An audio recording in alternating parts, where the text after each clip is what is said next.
سلام دوستان، پریسا هستم. این اولین ویدیو منه، امیدوارم که دوست داشته باشین و لطفاً نظرتون رو حالا اینکه چون میخوام باشه، اگه انتقادی بود، پیشنهادی بود، لطفاً تو کامنت ها بهم بگید. من همه رو تک به تک میخونم. So anyway، این برنامه این ویدیو در مورد چالش 75 روزه سخته. خب که این چالش اصلا چیه؟ قوانینش چطوره؟ کی اصلا این چالش رو آورده و همه چیز مهم.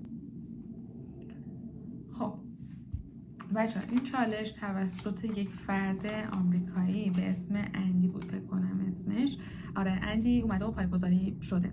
این چالش اینجوریه که تو توی 75 روز یه سری کار رو باید انجام بدی، مثل اینکه باید 1 گالن آب بخوری، سیگار و الکل نه، 45 دقیقه ورک این تو خونه ورزش کنی، 45 دقیقه باشگاه یا بیرون از خونه ورزش کنی، 10 صفحه کتاب بخونی و یک رژیم غذایی خاص، حالا که تو میتونه باشه، یکی میخواد وگن شه، یکی میخواد چی بگم فقط پروتئین بخوره، هر چیزی رژیم غذایی خاصی رو باید دنبال کنی و هر روز عکس بگیری از تغییراتت. و اگه یک روز چیت کردی، یک روز تقلب کردی، مثلا من امروز خستم، اینا فکر کنم بهتون نگفتم، 10 صفحه کتابم باید بخونی. بعد مثلا حالا اگه یه روز حال نداشتم، پام درد میکنه، نمیتونم ورزش کنم، یا اینکه مثلا حالا سرم درد میکنه، نمیتونم کتاب بخونم و اینا نداریم، اگه این اتفاق بیفته بعد چالش رو از روز اول شروع کنیم. مثلا حالا 20 روز این چالش رو انجام دادی، یک روزش رو تقلب کردی، این نیست که فردا بشه 21 روز. همون جایی که تقلب کردی از فرداش از روز اول باید شروع کنی. بچه‌ها هدف این چالش به نظر من توسعه فردیه. البته خود همین اندی هم نویسنده هم کارآفرینه. من این چالش رو تنظیم کردم برای انضباط و تغییرات مثبت، اعتماد به نفس. واقعا من تاثیر داره. حالا من امروز که روز اولمه، من انجام میدم، تغییراتش رو شورت ویدیو میگیرم براتون میذارم که ببینید. من قبلا هم این چالش رو انجام دادم، اما تا روز 25 تونستم جلو برم و تقلب کردم. روز 25 هم خسته شده بودم، هم تقلب کردم، اما این بار واقعا عزمو جذب کردم که تمامش کنم. بله.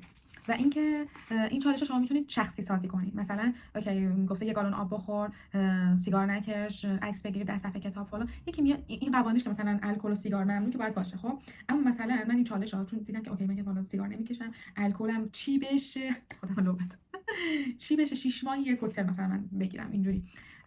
و اینکه اما خب کتاب اینا نمیخوندم، پادکست گوش میدادم، مثلا کتاب اینا نمیخوندم. من اومدم این چالش رو شخصی سازی کردم. شما میتونید اینو شخصی سازی کنید. حالا چجوری؟ من گفتم که خب 1 گالن آب میشه 3.5 لیتر. زیاد خوردن آب برای بدن خوب نیست. خب من نمیتونم واقعا 3.5 لیتر آب بخورم و با توجه به حالا سایز و حجم و قد و اینا من واقعا 3.5 لیتر 1 گالن خیلی زیاد بود. من اومدم این جریانو کردمش 2 لیتر، 2 یا 2.5 لیتر در روز آب بخورم، هر روز ژورنال نویسی کنم، هر روز شکرگزاری کنم، 10 صفحه کتاب که گفته بخونید. من اومدم این 10 صفحه کتابا گفتم روز 1 ساعت و نیم زبان بخونم، روز 1 ساعت و نیم زبان ایتالیایی بخونم، هر روز ورزش که هست برای منم. و اینکه ورک این اون ورزش که باید داخل خونه انجام بدی. من این 45 دقیقه رو گفتم که یا یوگا بکنم یا مدیتیشن.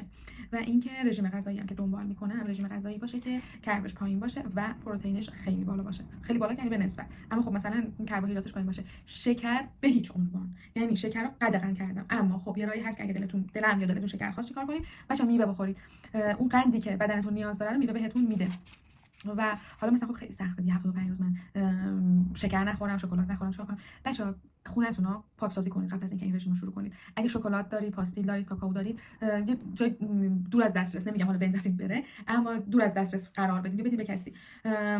و اینکه مثلا حالا دلم یه اسنک خواست، دلم یه میان بعدی خواست، قبلش خونه‌تون رو تجهیز کنید. مثلا مغزجات بگیرید، بادام زمینی بگیرید، اینا رو بذارید که هر وقت ظرف کردین دلتون خواست اینا رو میل کنید. و دیگه چی بهتون بگم بچه‌ها؟ این خیلی فکر میکنن که این چالش فقط به خاطر اینه که حالا من وزن کم کنم، ورزش کنم. نه، فکر کنم مثلا هر روز تو بخوای 10 صفحه کتاب بخونی، توی 75 روز میشه 750 صفحه کتاب. یعنی فکر کنم 2 تا کتاب خوب و بزرگ میتونی تموم کنی. این چالش درسته که مثلا روی بدنم تاثیر داره، اما به نظر من هم نظم آدم یاد میگیره، هم تاثیر مستقیمی روی ذهنش داره و این خیلی خوبه. و کلا بعد نگاه به شخصیتتون کنید دیگه. من آدم چالشی ام، یعنی مثلا اگه زور بالا سرم نباشه، زوری که مثلا چی بگم، میگن که خب خودم میشینم زبان میخونم، من 2 سال میخوام بشینم زبان بخونم، 2 روز میخونم، 3 روز نمیخونم اینجوری. اما این چالش باعث میشه که آقا من هر روز بشینم زبان بخونم و حالا خب مثلا یه روز نخونم، اینا که گفتم چیتر نمیشه. و من خودم جایزه تعیین کردم، شما هم همین کارو کنید که اگه پریسا این 75 روز رو تمام کردی، اگه این 75 روز رو چالشتو انجام دادی، اوکی، یه جایزه است من برای خودم میخوام 20 خیلی خوشگل بخرم. حالا بهتون نمیگم وقتی خریدم، میکنم بهتون نشون میدم که چیه. دیگه چی میخواستم بهتون بگم، اما من از امروز گفتم چالشم شروع میشه.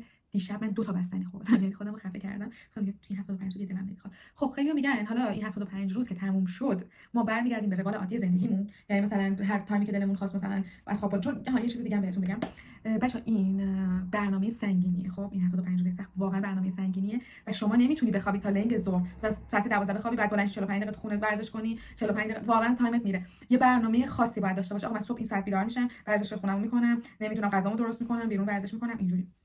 وای فکر کنم مشغول آشپزخونه است. من یه لحظه برام سر آشپزخونه بزنم میام. خب من رفتم سر زدم اومدم. حالا خیلی میپرسن که بعد از این 75 روز چی میشه؟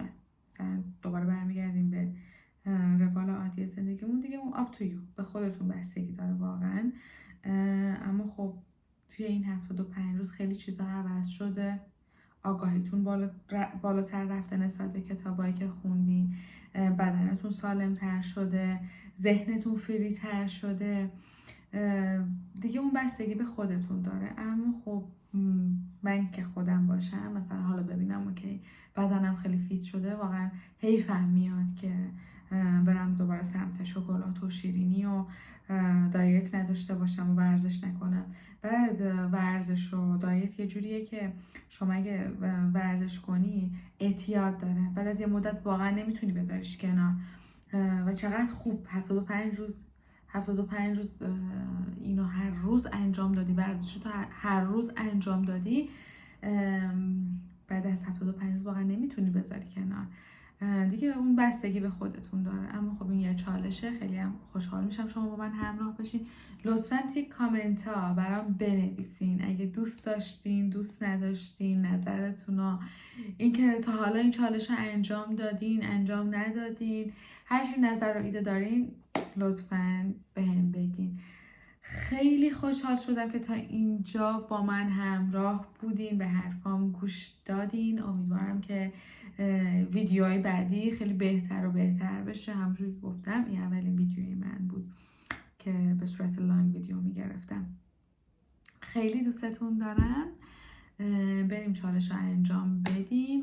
من براتون البته تو شورت براتون میذارم، شورت ویدیو میذارم از کارهایی که توی روز انجام میدم و غذاهایی که میخورم. حالا شاید چند تا ویدیو گرفتم از غذاها و طرز تهیه و اینا.